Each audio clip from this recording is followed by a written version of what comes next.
मेरी अहेतुकी कृपा तुम्हारे ऊपर है, जिसके कारण तुम्हें सब कुछ मेरे बारे में पता चल जाएगा। भगवान के बारे में जितनी चीजें हैं, भगवान कहते हैं ना, जन्म कर्म च मे दिव्यम एवं यो वेत्ति तत्वतः त्यक्त्वा देहं पुनर्जन्म नैति मामेति सो अर्जुन। मेरा जन्म और कर्म दिव्य है। तो भगवान का जन्म, उनका कर्म, उनका रूप, उनका गुण, उनकी लीलाएं, ये सब कुछ दिव्य है और ये बिना भगवान की कृपा के हमारे हृदय में उदित नहीं होता है। तो ब्रह्मा जी को कह रहे हैं कि सब तुम्हारे हृदय में उदित हो जाएगा मेरे कृपा से। भगवान कृपा करेंगे और तुम सब कुछ मेरे बारे में जान जाओगे। मेरा शाश्वत रूप, मेरा अस्तित्व, मेरा रंग, मेरा गुण, मेरा कार्य, सब कुछ तुम्हें मालूम पड़ जाएगा। इसके बाद 4 श्लोक दिया भगवान ने, जिसको चतुश्लोकी कहते हैं। पूरा श्रीमद् भागवतम में जो है उसको 4 श्लोकों में भगवान ने बोल दिया ब्रह्मा जी को। सिर्फ 4 ही श्लोक बताया। अभी हम लोग कितना श्लोक पढ़ रहे हैं भागवतम में? 18,000। पर ब्रह्मा जी को जो ज्ञान दिया कृष्ण ने, वो कितने श्लोकों में?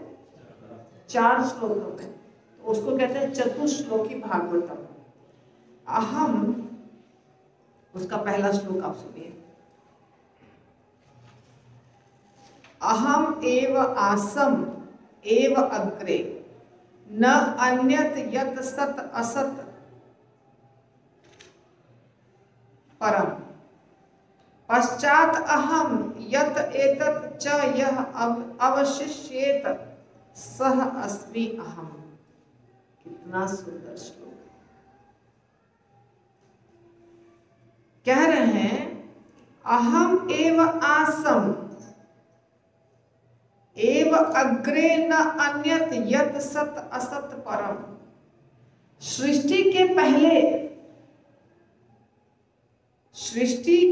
पहले, अग्रे यानी सृष्टि के पहले कुछ भी नहीं था, सिर्फ मैं था। भगवान क्या कह रहे हैं? सृष्टि के पहले कुछ भी नहीं था, सिर्फ मैं था। मेरे अतिरिक्त कुछ भी नहीं था।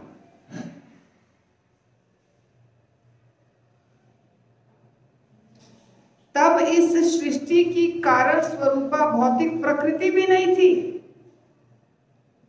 जिसे अब तुम देख रहे हो वो भी मैं ही हूं, और प्रलय के बाद जो शेष बचा रहेगा वो भी मैं ही हूं। क्या बताया भगवान ने? मैं वो हूं जो सृष्टि के पहले था, जिसको तुम देख रहे हो वो भी मैं ही हूं, और सृष्टि समाप्त होने के बाद, प्रलय हो जाने के बाद जो बचा रहेगा वो भी मैं ही रहूंगा। यानी क्या मतलब हुआ? कुछ भी सत्य नहीं है मेरे सिवा, सब टेम्पररी। सिर्फ मैं ही हूं जो पहले था, मैं ही अभी भी हूं और मैं ही बाद में भी रहूंगा। ये ब्रह्मा जी को क्या कहते? देखिए, बुद्धिमान व्यक्ति को 18,000 श्लोक बताने की जरूरत नहीं। एक श्लोक में व्यक्ति समझ जाएगा, होशियार, कि सब कुछ भगवान है। बस यही तो समझना है कि सब कुछ कृष्ण है, खत्म बात। पहले भी कृष्ण, मध्य में भी कृष्ण, अंत में भी कृष्ण। तो सृष्टि कैसे होती है? जैसे पानी है, पानी में बुलबुला आ जाता है कभी कभी, बहुत सारे बुलबुले चले आते हैं, ऐसे ऐसे झांक करिएगा तो, लेकिन वो कितनी देर टिकता है? वैसे ही सृष्टि होती है, सृष्टि समाप्त होती है, सृष्टि होती है, सृष्टि समाप्त होती है। इसका कोई अस्तित्व नहीं है। और उसी में हम, अगर सृष्टि जो इतना लंबे समय के लिए चलता है, वो इतना छोटी चीज है भगवान के सामने, तो हम क्या चीज है? हम तो इसमें भी ऐसे जैसे जैसे छोटा सा कीड़ा नहीं होता है बारिश के दिनों में, बल्ब के सामने घूमता रहेगा, सुबह देखिएगा मरा हुआ पड़ा, उसकी आयु सिर्फ उतने समय के लिए होती है। वैसे हमारी आयु है बस जिंदा हुए, हम बहुत खुश हो रहे हैं, बहुत सारा हम घर गृहस्थी जमा कर लिए हैं, प्रॉपर्टी जमा कर लिए हैं, बच्चे सब हैं, पर वास्तव में भगवान के दृष्टि में उतना ही है, क्षणभंगुर। यह सच्चाई है। देखिए श्रीमद् भागवतम का चतुश्लोकी भागवतम, अहम एव आसम एवाग्रे, अहम एव आसम एवाग्रे, न अन्यत यत् सत असत परम, पश्चात अहम यदेतच्च यो अवशिष्येत सो अस्मि अहम। थोड़ा सा डिफिकल्ट लगता है क्योंकि याद नहीं है श्लोक, इसीलिए, नहीं तो श्लोक छोटा सा ही है, 2 ही लाइन का श्लोक है। इतना ये सच है। देखिए एक श्लोक सिर्फ, अभी 4 श्लोक में सिर्फ एक श्लोक हमने अभी किया, एक ही श्लोक में सब क्लियर हो गया है ना। क्या क्लियर हो गया? हे ब्रह्मा, वह मैं ही हूं जो सृष्टि के पूर्व विद्यमान था, जब मेरे अतिरिक्त कुछ भी नहीं था, तब इस सृष्टि की कारण स्वरूपा भौतिक प्रकृति भी नहीं थी। ये जो भौतिक प्रकृति है, लोग बहुत प्रकृति प्रकृति प्रकृति, दुर्गा माता, माता अंबा माता, माया देवी, काली जी, ये सब का करते हैं ना उपासना इनकी, वो कुछ भी नहीं थी, वो तो भगवान की शक्ति है, बहिरंगा शक्ति। जिसे अब तुम देख रहे हो वह भी मैं ही हूं, और प्रलय के बाद जो शेष रहेगा वह भी मैं ही हूं। ये हो गया प्रथम ज्ञान, पहला श्लोक। दूसरे श्लोक में भगवान क्या बताते हैं, सुन लीजिए। ऋते अर्थम यत प्रतीयेत न प्रतीयेत च आत्मनि, तत् विद्यात् आत्मनः मायाम यथा आभासः यथा तमः। हे ब्रह्मा, जो भी सार युक्त प्रतीत होता है, यदि वह मुझसे संबंधित नहीं है तो उसमें कोई वास्तविकता नहीं है। इसे मेरी माया जानो, इसे ऐसा प्रतिबिंब मानो जो अंधकार में प्रकट होता है। कितना महत्वपूर्ण और कितना सॉलिड ज्ञान है, देखिए कितना अच्छा। देखिए प्रभु जी पहली बार क्लास में आए और उनको इतना अच्छी चीज सुनने मिल रही है, देख लीजिए पूरा माया छट जाएगा आज ही। प्रभु क्या बता रहे हैं? हे ब्रह्मा, जो भी सार युक्त प्रतीत होता है, जो तुम्हें बहुत अच्छा लग रहा है, एकदम सही है, यही पूर्ण ज्ञान है, यही सार है, जीवन की सच्चाई यही है, सबसे महत्वपूर्ण चीज यही है। सार किसको कहते हैं? सार यानी एकदम महत्वपूर्ण चीज। यदि कोई चीज तुम्हें लगे कि यह सार है, बहुत महत्वपूर्ण है, जैसे किसी के लिए धन बहुत महत्वपूर्ण है, किसी के लिए रूप बहुत महत्वपूर्ण है ना, किसी के लिए ज्ञान बहुत महत्वपूर्ण है, कोई भी चीज, जो चीज आकर्षित करता है व्यक्ति को, तो यदि सार युक्त प्रतीत हो रहा है कोई चीज, और यदि वो चीज मुझसे संबंधित नहीं है, कृष्ण से उसका कोई लेना देना नहीं है, यदि ऐसी कोई चीज है तो वो वास्तविक है ही नहीं, उसमें वास्तविकता है ही नहीं, उसको तुम समझो माया। वो है मेरी माया, और वो ऐसा प्रतिबिंब है जो अंधकार में प्रकट होता है। बात को समझिए। अब ये दरवाजा यहाँ लगा हुआ है, दरवाजे के पीछे अंधेरा है, दिख रहा है आपको अंधेरा? वो क्या है? अभी तो सच दिख रहा है, दरवाजे को बंद करिएगा वो अंधेरा रहेगा, समाप्त हो जाएगा, क्योंकि वो अंधेरा इसीलिए है क्योंकि लाइट वहां नहीं आ रहा है और वो दरवाजे का शैडो है, प्रतिबिंब है। तो उसका अस्तित्व तभी तक है जब तक वो दरवाजा ऐसे है। इसी प्रकार माया भी वही चीज है। माया यानी जहां कृष्ण नहीं है वहां क्या है? माया। जहां कृष्ण नहीं है वहां माया है। कृष्ण सूर्य सम माया होय अंधकार, जहां कृष्ण तहां नहीं माया अधिकार। तो या तो माया रहती है या तो कृष्ण रहते हैं, दोनों एक साथ नहीं रहते। तो जिस जगह पे जो चीज मेरे से संबंधित नहीं है वो सब क्या है? माया। वो अवास्तविक है, वो झूठा है, वो प्रतिबिंब है, वो समाप्त हो जाएगा। अब दुनिया में कितनी चीजें हैं जो कृष्ण से संबंधित नहीं है, बताइए।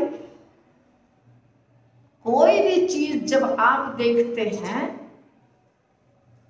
कोई भी व्यक्ति देखता है और वो व्यक्ति यदि भक्त नहीं है तो उस चीज को वो कृष्ण से संबंधित नहीं मानता है, और भक्त यदि देखता है तो उस चीज को कृष्ण से संबंधित मानता है।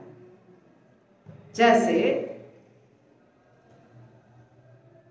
ये मोबाइल है, अगर किसी भक्त के पास है तो इसमें भजन सुनेगा, प्रवचन सुनेगा, भगवान का फोटो रहेगा ना इसमें, ये सारी चीजें हरि बोल भक्त से बातचीत होगी।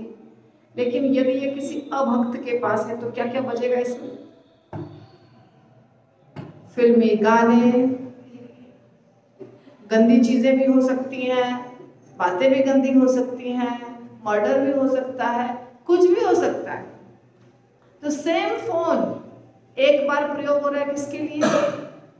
भगवान की सेवा के लिए, और एक बार प्रयोग किसके लिए हो रहा है? माया के लिए। तो जब कृष्ण से संबंधित कार्य नहीं हो रहा है तो वो कार्य क्या हो गया? माया। जो व्यक्ति कृष्ण से संबंधित नहीं है वो व्यक्ति हो गया माया। जो अभक्त है, नास्तिक है, विद्रोही है, कृष्ण से बहुत दूर है, उस व्यक्ति का संग करेंगे तो माया का ही संग करना हो गया ना। क्या होगा? चेतना कैसी होगी हमारी, बताइए। माया के बारे में भी भगवान ने बता दिया। भगवान से संबंधित यदि कोई चीज है तो फिर वो माया नहीं है। देखिए, मैं आप लोगों को अंदर का कुछ नहीं बता रही हूँ, फटाफट भाग रही हूँ आगे, क्योंकि अंदर जो भी चीज़ है वो मैं छोटे लेक्चर्स में आपको बता देती हूँ। आप छोटे लेक्चर्स, बड़े लेक्चर्स सब सुनिए। तीसरा श्लोक, यथा महांति भूतानि भूतेषु उच्च अवचेषु अनु प्रविष्टानि अप्रविष्टानि तथा तेषु न तेषु अहम। हे ब्रह्मा, तुम यह जान लो कि ब्रह्मांड के सारे तत्व विश्व में प्रवेश करते हुए भी प्रवेश नहीं करते हैं। उसी प्रकार मैं अपने द्वारा उत्पन्न प्रत्येक वस्तु में स्थित रहते हुए भी प्रत्येक वस्तु से पृथक रहता हूं। ये भी एक ज्ञान। भगवान सर्वव्यापी है ना, सब जगह सुनते हैं ना आप लोग हमेशा ये बात कि भगवान सर्वव्यापी है, कण कण में भगवान है। दिखता नहीं है हमको कुछ भी। क्यों नहीं दिखता है? बोलिए। दिखते हैं भगवान सब जगह। कितने लोगों को दिख रहे हैं भगवान सब जगह? देखेंगे तो दिखेंगे, नहीं देखेंगे तो नहीं दिखेंगे, वो हमारे ऊपर है। हाँ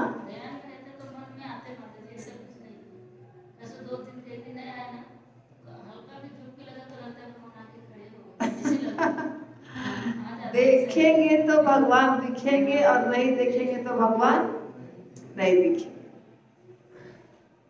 तो भगवान को देखने का क्या मतलब है, क्या अर्थ है? भगवान को देखने का क्या अर्थ है? कृष्ण बांसुरी बजाते हुए आके खड़े हो जाएंगे आपके सामने?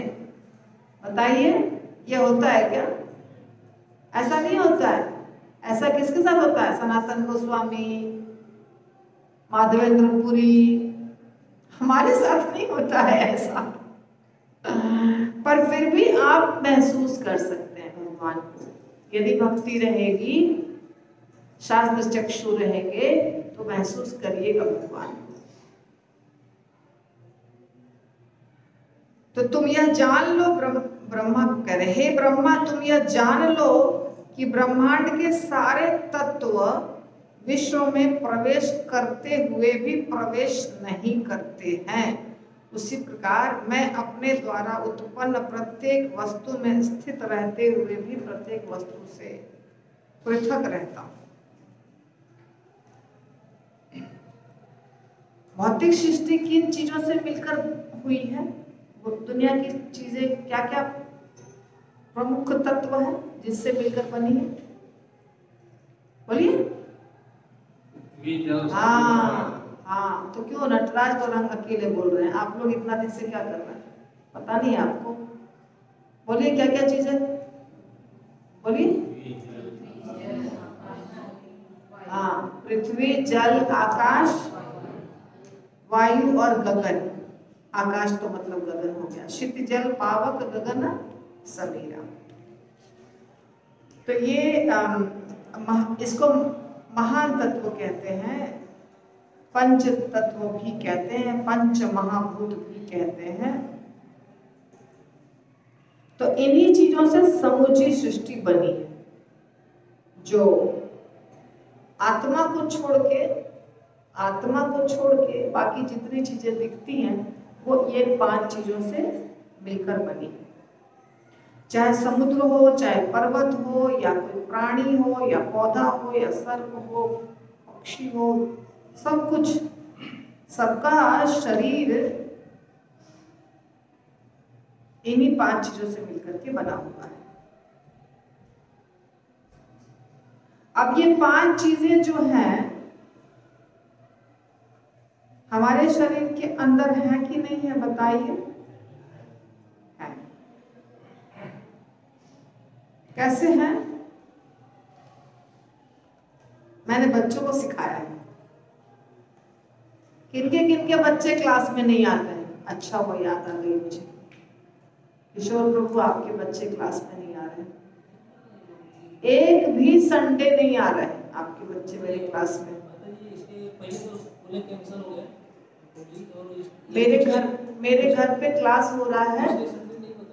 नहीं, एक व्हाट्सएप ग्रुप है जिसमें सारे बच्चों के नाम है, आपके बच्चों के भी नाम है, उसमें मैं मैसेज डाल देती हूँ। हर संडे 6:30 बजे क्लास होता है। नटराज गौरंग प्रभु को भी बोला, मायापुर वासी को भी बोला, रवि को भी बोला, पर बच्चे नहीं आ रहे हैं। मुकेश भी नहीं आ रहा है, आपके बच्चे भी नहीं आ रहे हैं, परमेश्वर प्रभु के बच्चे भी नहीं आ रहे हैं। तो आप लोग सबसे मेरी विनती है, अपने अपने बच्चों को भेजने की आदत डालिए, क्योंकि मैं इतने जगह नहीं जा सकती, तो सबको मैं अपने घर पे बुलाई हूँ। सिर्फ लड़कियां जो हैं विजय के घर पे 6-7 लड़कियां हैं, उनके लिए मैं अलग ले रही हूँ। तो याद आ गई इसलिए बता रही हूँ, ठीक है? तो उनको सिखाया है। तो ये पंच महाभूत से हमारा शरीर बना हुआ है और सब कुछ, पूरी सृष्टि पंच महाभूत से बनी हुई है। मरने के बाद, जलाने के बाद कुछ बचता है? क्यों नहीं बचता है? क्योंकि सब कुछ जहां से आया था वहां चला जाता है ना।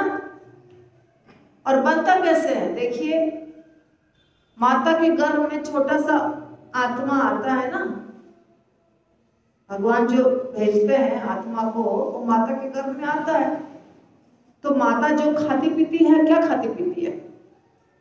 रोटी चावल दूध दही सब्जी फल यही सब। तो उसी से माता का भी पेट भरता है और बच्चे का भी। बच्चे के शरीर में एनर्जी खून पानी सब माता से जाता है।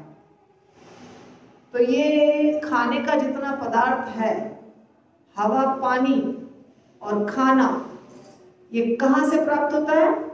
पेड़ पौधे से। पेड़ पौधे कहाँ से सब चीज लेते हैं? मिट्टी से।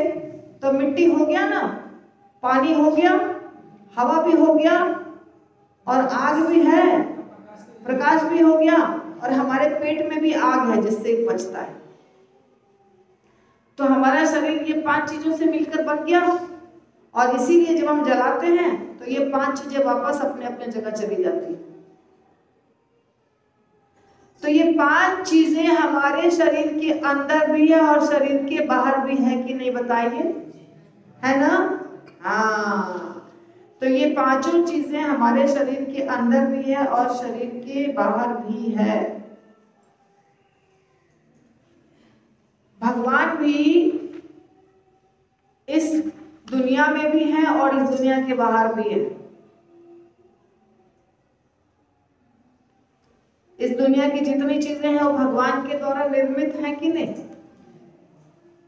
बोलिए, किसने निर्माण किया है? भगवान ने। तो भगवान ने जब निर्माण किया हर चीज का, तो भगवान की शक्ति लगी है। निर्माण करने में तो शक्ति लगती है ना भगवान की। जैसे सूरज की किरण, सूरज से प्रकाश निकलता है ना, बहुत तेज प्रकाश निकलता है सूरज से। तो प्रकाश क्या है? प्रकाश को कहेंगे कि ये सूरज से इसका कोई लेना देना नहीं है, कोई मतलब नहीं है, ऐसा बोलेंगे? क्या बोलेंगे आप? सूरज से ही निकला है, ये तो सूरज से ही निकला है, पर सूरज फिर भी उससे अलग है कि नहीं है? है कि नहीं है? सूरज से प्रकाश निकला है तो सूरज की शक्ति है प्रकाश, पर फिर सूरज उस प्रकाश से अलग भी है।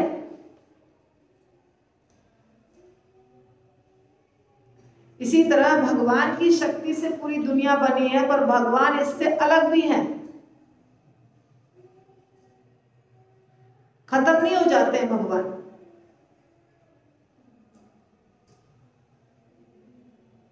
भगवान की शक्ति है, ये जो पूरा ब्रह्मांड दिखाई दे रहा है, वैकुंठ दिखाई दे रहा है, जो जो चीज है सब भगवान से निकला, और भगवान फिर भी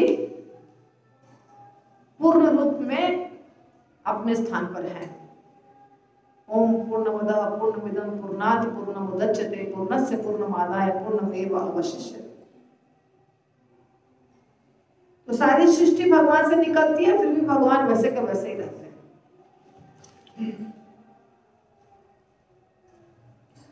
और ये हो गया, दोनों चीज आपने देख लिया कि ब्रह्मांड के सारे तत्व विश्व में प्रवेश करते हैं, फिर भी नहीं प्रवेश करते हैं। हम सबके अंदर सारी चीजें हैं, सबके बाहर भी सारी चीजें हैं। तो बांध के तो नहीं रख सकते हैं हवा पानी को, वो स्वतंत्र है, बाहर भी है अंदर भी है। और भगवान भी हर वस्तु में है और हर वस्तु के बाहर भी है। लास्ट जो है चतुश्लोकी भागवतम का लास्ट, एतावत एव जिज्ञासम तत्व जिज्ञासुना आत्मनः अन्वय व्यतिरेकाभ्याम यद स्यात् सर्वत्र सर्वदा। एक भक्त ने कहा, मुझे आप खाली फिलॉसफी बताते हैं, कथा नहीं बताते, आप बताइए यहाँ पे कथा में कहाँ बताऊं? ये क्या चल रहा है टॉपिक? कथा वाली टॉपिक चल रही है क्या? श्रीमद् भागवतम है, इसमें जो चलेगा वही बताना पड़ेगा ना मुझे।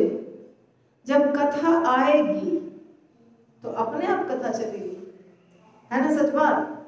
अब ये पूरा तत्व ज्ञान चल रहा है और ये सुखदेव गोस्वामी कह रहे हैं।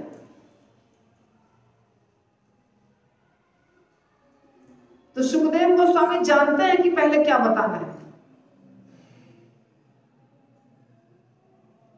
तत्व ज्ञान होने के बाद ही आप भगवान को समझ पाएंगे थोड़ा बहुत, इसलिए तत्व ज्ञान दे रहे हैं। और बाद में कथाएं आएंगी भक्तों की, और भक्तों की कथाओं के बाद कृष्ण की कथा आएगी, ठीक है ना। तो सब कुछ सुनना पड़ेगा। तो चतुश्लोकी भागवतम का चौथा नंबर है कि जो व्यक्ति परम सत्य रूप श्री भगवान की खोज में लगा हो, उसे चाहिए कि वह समस्त परिस्थितियों में सर्वत्र और सर्वदा प्रत्यक्ष तथा अप्रत्यक्ष रूप से इसकी खोज करे। देखिए जो मैंने पहले बोला था वो आ गया। यदि आपने सोच लिया है कि मुझे भगवान को ढूंढना है, तो हर परिस्थिति में, हर जगह, उठते बैठते सोते खाते 24 घंटा भगवान को ही ढूंढने का कार्य करना पड़ेगा, तब भगवान मिलेंगे, तब मिलेंगे। प्रत्यक्ष रूप से, अप्रत्यक्ष रूप से, सर्वत्र और सर्वदा, हर समय भगवान को ही ढूंढना पड़ेगा, नहीं तो भगवान नहीं मिलेंगे। ये है 4 श्लोक में कितना ज्ञान दे दिया भगवान ने ब्रह्मा जी को। सिर्फ 4 श्लोक में पूरा तत्व ज्ञान दे दिया, कुछ बचा नहीं, कुछ छोड़ा नहीं। अब इसके बाद कोई व्यक्ति कहता है भक्ति कैसे करें, भगवान कैसे प्राप्त होंगे, देखो कितना स्पष्ट रूप से सब कुछ बता दिया। सदा और सर्वत्र। अब कितने लोग हैं जो सदा और सर्वत्र भगवान को ढूंढ रहे हैं, बताइए जरा मुझे, हाथ उठाइए। वेरी गुड, आपको तो पहली बार क्लास में देखा। किसके साथ आए हैं? चुरामन प्रभु, माता जी लाए आपके भाई? कौन है? गांव के। हाँ तो गांव के तो कुछ तो लगते होंगे ना। अच्छा ठीक है, आप यही रहते हैं पुणे में? तो आया करिए हर फ्राइडे को। तो हर समय यदि भगवान को ढूंढेंगे तो भगवान मिलेंगे। सिर्फ बाल 2 घंटे 16 माला कर लिए और बाद में खाली धन कमाने के पीछे पड़े रहे, तो ऐसे में भगवान नहीं मिलते। तो आप कहेंगे फिर धन नहीं कमाए? जहां धन कमाते हैं वहां भी कृष्ण को ढूंढ सकते हैं। वहां नहीं है धन, धन जहां कमाते हैं वहां कृष्ण होते हैं कि नहीं? और मुझे जहाँ तक मालूम है कि भगवान को 24 घंटे देने की आवश्यकता नहीं। अच्छा, एक बार भी भगवान हमेशा हर इंसान। तो ये गलत है ना? ये भागवतम तो गलत हो गया। फिर आपके हिसाब से दिन भर ढूंढने की जरूरत तो नहीं है, एक ही बार ढूंढना है, सिर्फ एक ही बार बोलना है, हो गया। तो मतलब ये भगवान जो ब्रह्मा जी को बता रहे हैं ये तो फिर गलत हो गया। भगवत गीता में कहाँ लिखा है सिर्फ एक ही बार बोलना चाहिए भगवान का नाम?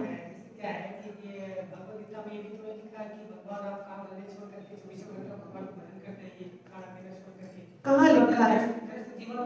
कहाँ लिखा है? नहीं नहीं नहीं, ऐसे ही मत बोलिए, श्लोक बताइए। देखिए व्हाट्सएप के ऊपर बहुत सारे ऐसे बकवास मैसेज आते हैं जो है ही नहीं सत्य, और लिखा रहता है भगवत गीता में भगवान कृष्ण ने ये कहा। कहा कहा? कौन से श्लोक में कहा बताओ तो। 18 श्लोक किसको बोलते हैं? कितने भगवत गीता में कितने अध्याय हैं? नहीं पता। श्लोक कितने हैं? श्लोक पता नहीं पता। फिर क्या पता है? आपको कितने अध्याय है नहीं पता, कितने श्लोक है नहीं पता, और ये पता कि कृष्ण क्या रूप है। मैं आपको एक पूछना चाहता हूँ, मैं आपसे मैं जानना चाहता हूँ, क्या भगवान को 24 घंटे से भगवान को पूजने से मिलेंगे, या फिर भगवान को कभी भी आप भगवान को कभी पूजने से मिलेंगे? मैं तो नहीं कुछ वो बताने वाली, ये भगवान स्वयं कह रहे हैं। ये श्लोक कौन कह रहा है? नहीं, सुखदेव गोस्वामी नहीं। एक मिनट रुक जाइए। श्री भगवान उवाच,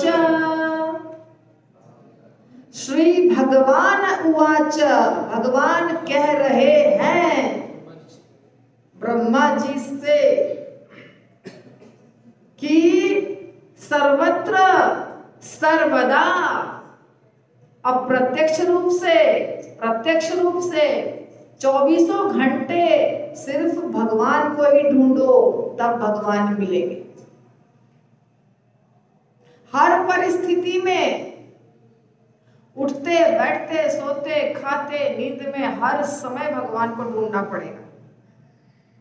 जो व्यक्ति चाहता है परम सत्य या भगवान श्री भगवान को ढूंढना, उसको ऐसे ही ढूंढना पड़ेगा। ये मेरे वचन नहीं है। किसके वचन है?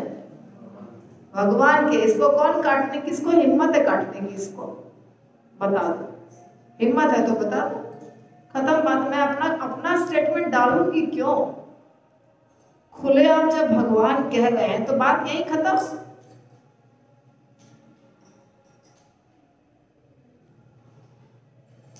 अगर मैं बोलूंगी तो आप बोलिएगा सत्य नहीं है, माता जी को ज्ञान नहीं है, तो मैं तो बोल ही नहीं रही।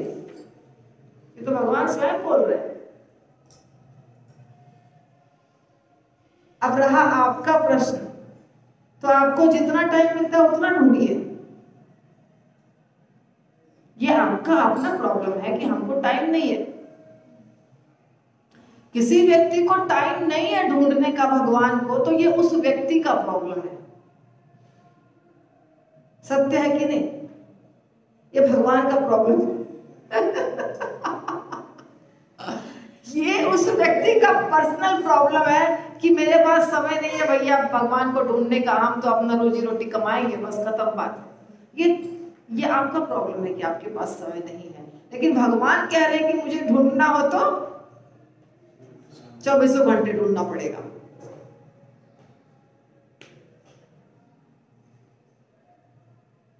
एक प्रभु जी हैं मेरे दिक्संगी प्रभु, उनको बड़ा मुश्किल से बुलाया है आज क्लास में। अब ये कहेंगे कि माता जी तो ऐसा सब्जेक्ट पढ़ा दी कि बोल रही है 24 घंटे ढूंढो, मेरे पास तो 16 माला करने का भी टाइम नहीं है। तो बात ये है, ये उसके लिए है जो भगवान को खोज रहा है। किसके लिए? जो परम सत्य को जानना चाहता है, जो परम सत्य को खोजना चाहता है, उसको ऐसे करना पड़ेगा। लेकिन जो व्यक्ति खोज नहीं रहा है परम सत्य को, उसको कृष्ण से मिलना नहीं है, उसको कृष्ण को ढूंढना नहीं है, वो थोड़ा बहुत कर सकता है, 1 माला 2 माला, 1 बार नाम ले सकता है, वो तो उसकी मर्जी है कि नहीं? बताइए। कुछ लोग बोलते हैं आप बहुत अच्छा कर रहे हैं लेकिन हम नहीं कर सकते हैं। ठीक है, मत करो। आप बहुत अच्छा कर रहे हैं, मेरे से तो नॉनवेज छोड़ा नहीं जाएगा, मेरे से तो प्याज लहसुन छोड़ा नहीं जाएगा, मेरे से तो माला किया नहीं जाएगा, लेकिन ठीक है आप लोग कर रहे हैं। तो ऐसे भी लोग होते हैं। तो इसलिए जितना हो रहा है उतना ठीक है। कुछ भी कर रहे हैं तो नहीं करने से तो अच्छा है, नहीं करने से अच्छा है, पर कृष्ण प्राप्ति नहीं होगी। आप कहेंगे बहुत लोगों को कृष्ण प्राप्ति हुई है बिना माला किए हुए। सत्य है, बहुत लोगों को कृष्ण की प्राप्ति हुई है जो माला लेके नहीं बैठे हैं 24 घंटे, लेकिन कृष्ण की प्राप्ति जिनको हुई है वो सब 24 घंटे ढूंढ जरूर रहे थे, भले माला के या बिना माला के, पर वो 24 घंटे कृष्ण चेतना में थे। कृष्ण चेतना में जरूर थे, उनको ही मिलते हैं कृष्ण। जो कृष्ण चेतना में नहीं रहेगा 24 घंटे, उसको कृष्ण नहीं मिलेंगे।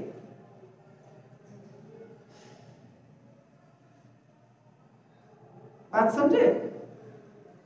खुश हो गए प्रभु जी सब? हाँ, अभी तो माता जी ने बता दिया रास्ता। तो ये मत सोचिए कि हम सारा काम करते हुए भी कृष्ण भावनामृत है, ऐसा नहीं है। कलयुग में ऐसे लोग नहीं मिलेंगे आपको कि सारा काम करते हुए भी हम कृष्ण भावनामृत है। ऐसे लोग आपको लाखों में एक मिल गए तो बहुत बड़ी बात है। इसीलिए प्रभुपाद ने क्या बताया है, रोज कितना माला करना है? एकादशी को नियम क्या क्या?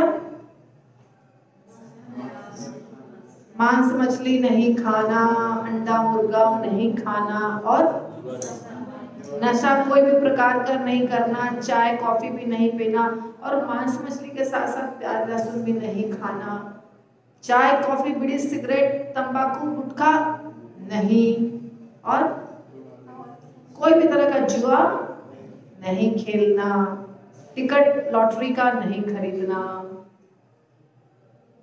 और पर स्त्री संग पर पुरुष संग नहीं करना। ये 4 चीज जो नहीं फॉलो करेगा, जो ये 4 नियम को नहीं मानेगा, उसको भगवान कभी नहीं प्राप्त होंगे, संभव नहीं है।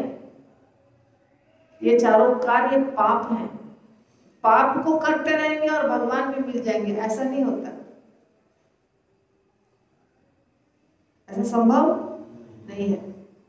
तो आज के जो 4 श्लोक थे बहुत महत्वपूर्ण थे, बहुत अच्छी बात है जो आप, लेकिन बहुत डिस्टर्बेंस था, पता नहीं इसको वीडियो कब तक मैं एडिट करूंगी, क्या होगा पता नहीं, बहुत गड़बड़ हुआ है आज, इतने पावर फेलियर्स। ठीक है, कैसे भी हमने कर लिया। तो चारों श्लोक का बहुत अच्छा मीनिंग और बहुत गहरा ज्ञान जो भगवान ने ब्रह्मा जी को दिया, और जिसको कहते हैं चतुश्लोकी भागवतम। ठीक है, श्रील प्रभुपाद की जय। निताई गौरवानंदे हरि हरि बोल। अगर प्रश्न है तो पूछिए, मैंने मौका नहीं दिया, लेकिन अभी लग रहा है मुझे कि प्रश्न अगर होगा तो पूछिए। छोटा क्लास हो गया आज, बहुत छोटा क्लास कर दिया मैंने, क्योंकि मुझे बोला है बलिनाम प्रभु ने प्रसादम लेट होता है, बंद हो जाता है, थालियां नहीं मिलती हैं, तो इसलिए मैं थोड़ा सा पहले कर नहीं है प्रश्न। ओके, तो अभी आप लोग प्रसादम के लिए जा सकते हैं। हरी बोल। आपका प्रश्न है? लो, आप पहली बार आए हैं, उठपटांग प्रश्न पूछेंगे, बोलिए।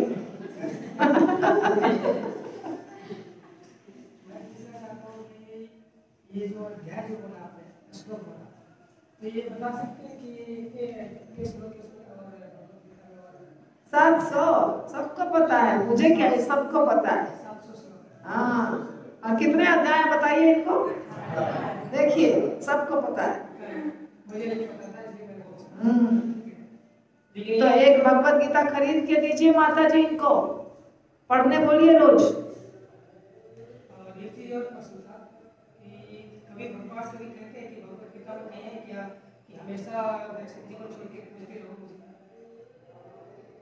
गृहस्थ जीवन छोड़ने नहीं कहते हैं, सुनिए, गृहस्थ जीवन आप छोड़ भी सकते हैं, नहीं भी छोड़ सकते हैं, इसके लिए आप स्वतंत्र हैं। तो अपने ऊपर है, लेकिन ये भी तो भगवान कहते हैं कि मुझे 24 घंटे पूजने की आवश्यकता नहीं है। भगवान एक बार में आप नाम लीजिए, भगवान को स्मरण कीजिए, भगवान हमेशा अपने साथ है। मुझे 24 घंटा पूजने की आवश्यकता नहीं है, ये भगवान कहीं नहीं कहते। ये तो भगवत गीता में ये कहीं नहीं कहते, कहीं नहीं, भगवत गीता नहीं, किसी शास्त्र में नहीं कहते हैं भगवान कि मुझे 24 घंटा पूजने की आवश्यकता नहीं है। उल्टा क्या कहते हैं, मुझे 24 घंटा पूजो, ठीक है। लेकिन दूसरा पार्ट है कि एक बार भी मेरा नाम लो तो नहीं नहीं, क्या बोला, एक बार भी, मैंने बोला कि भगवान का एक बार से स्मरण कीजिए, हमेशा जीवन से प्रेम लेते हो। एक बार भी स्मरण करेंगे तो फायदा होगा, ये बोलते हैं। लेकिन ये नहीं बोलते हैं कि एक ही बार करो। जब भी भगवान का स्मरण कीजिए, आप जब भी